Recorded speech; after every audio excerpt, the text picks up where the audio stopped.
Olá, gente. Então, na aula passada nós vimos os modos verbais e quais são as características dos três modos verbais da língua portuguesa. Acima vai aparecer o atalho para o vídeo anterior sobre esse conteúdo. Então, hoje a gente vai ver sobre os modos, quer dizer, os tempos do modo indicativo, que são 6 modos simples. E aí a gente vai ter um pouquinho mais de detalhamento sobre eles. Então, vamos lá.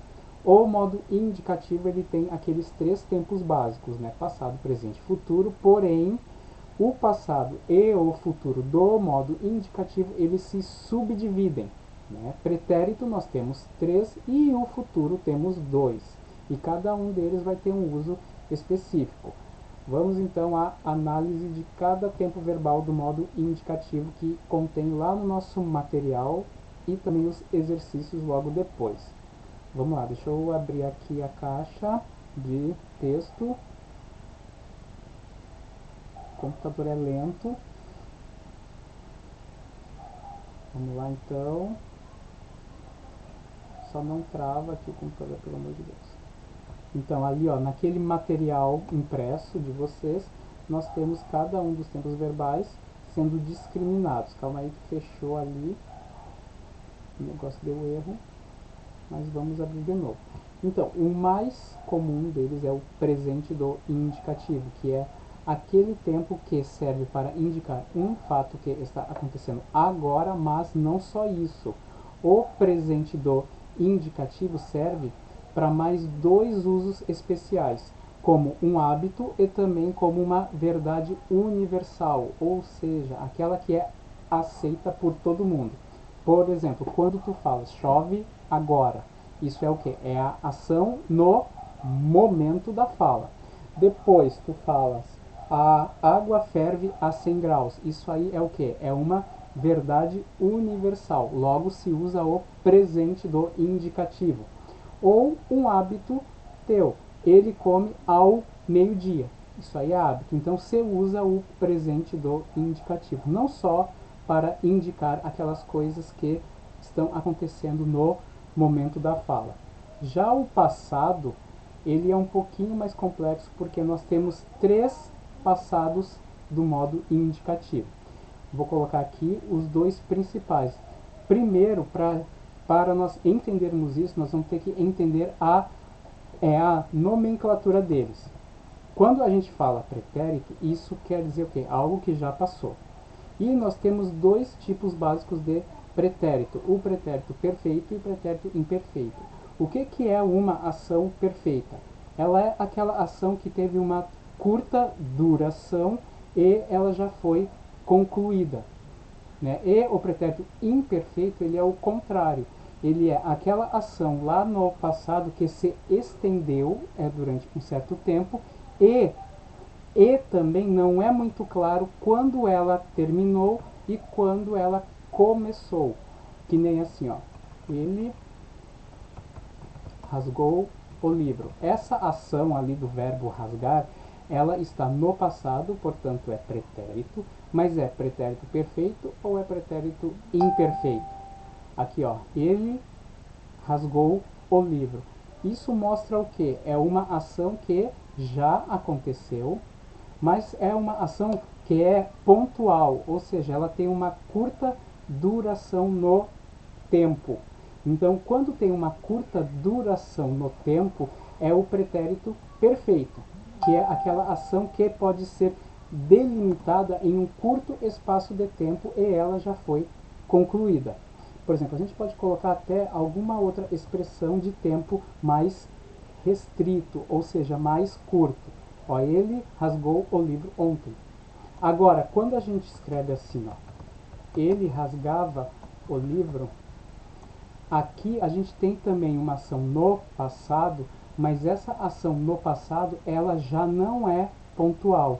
Ela meio que se estende em um tempo mais longo e também não é muito bem o que? Delimitada. Portanto, aí a gente tem o pretérito imperfeito, que é aquela ação que aconteceu lá no passado, mas que ela tem uma certa duração no tempo sem ter os seus limites claramente estabelecidos. E tem o outro pretérito que quase não se usa mais na fala, mas certos textos mais clássicos ainda o conservam, além de certas formas cristalizadas na língua, que é o pretérito mais que perfeito. Aí eu vou colocar um exemplo aqui. Eu cheguei da aula, mas ela saíra, mas ela já saíra. A gente coloca aqui. Então, ó, essa frase que eu estou colocando aqui no quadro, a gente vai analisar os dois verbos que estão ali, ó. Eu cheguei da aula. Essa ação desse verbo, cheguei, ela é uma ação que aconteceu já no passado, portanto é pretérito. Cheguei é algo que é uma ação com uma certa durabilidade, ou ela é uma ação pontual, que já aconteceu em um curto espaço de tempo. Ó, eu cheguei. Isso aí mostra o quê? Uma ação que já foi concluída e que teve uma duração muito curta. Portanto, é pretérito perfeito. Ou seja, aquele passado que tem os seus limites claramente estabelecidos. Aí tem um outro verbo ali, ó. Eu cheguei da aula, mas ela já saíra. Ali a gente tem o verbo sair, dando uma ação antes da minha ação de chegar. Quando a gente tem uma ação no passado anterior a outra também no passado, aí a gente usa o pretérito mais que perfeito. Ele quase não se usa na sua forma simples, que é aquela forma que usa apenas um único verbo. Hoje em dia, nós vamos escrever essa frase dessa forma assim, ó. Eu cheguei da aula, mas ela já havia ou tinha saído. Aí a gente usa a chamada forma composta, em que tu usa dois verbos para indicar um certo tempo verbal. Na próxima aula, a gente vai ver quais são as características dessas tais formas compostas. Tranquilo? Então ali, ó, as duas frases ali, deixa eu colocar aqui, essa parte aqui, ó, aqui a gente tem a forma simples e aqui embaixo a gente tem a forma composta.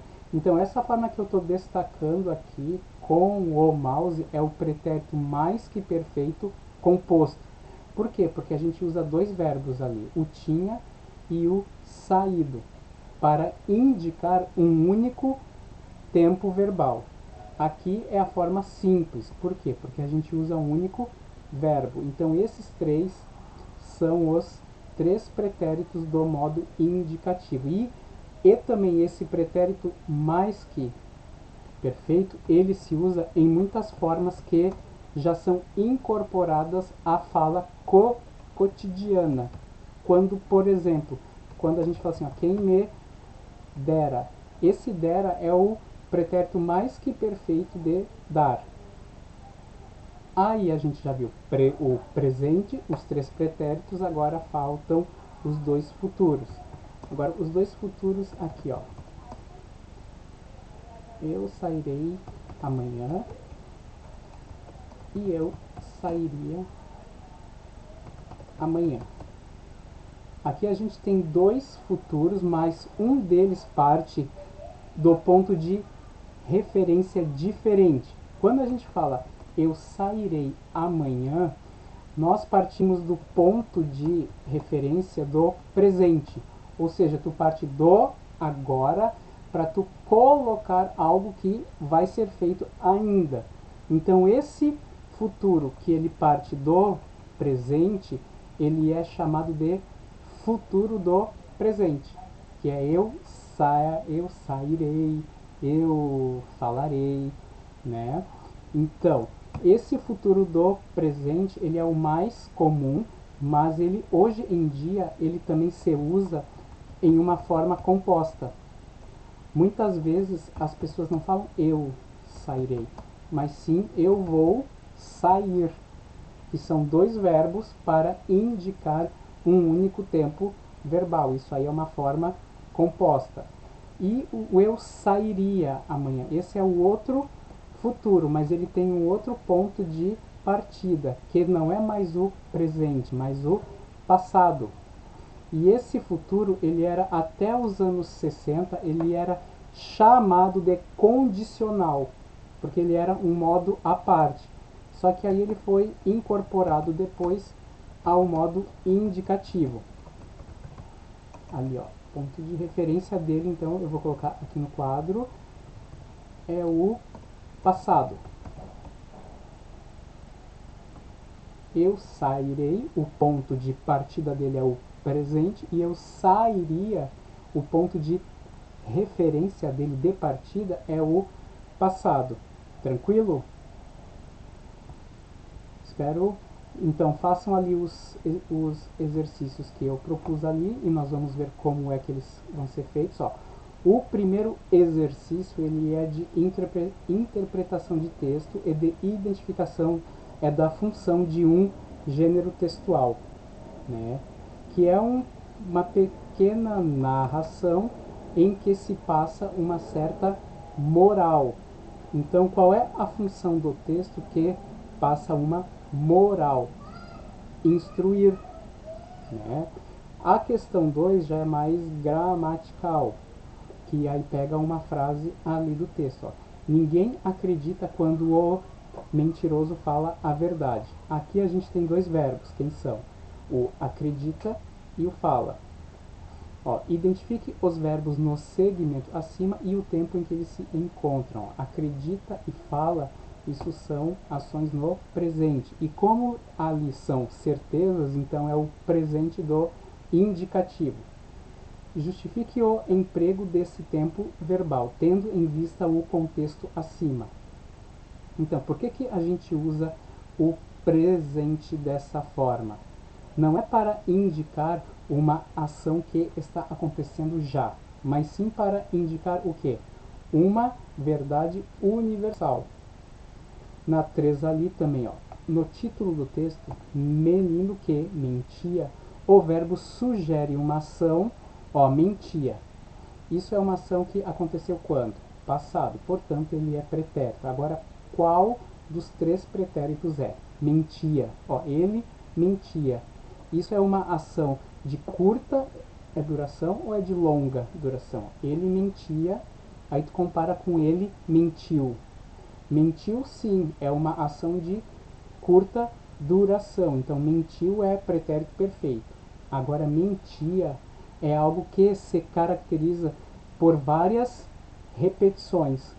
Portanto, é algo de longa duração, sendo, portanto, pretérito imperfeito. Então, a ação, aqui, a alternativa correta é a C, porque era algo que era habitual lá no passado. Para isso que o pretérito imperfeito serve, para indicar um hábito no passado. Tranquilo? Feito.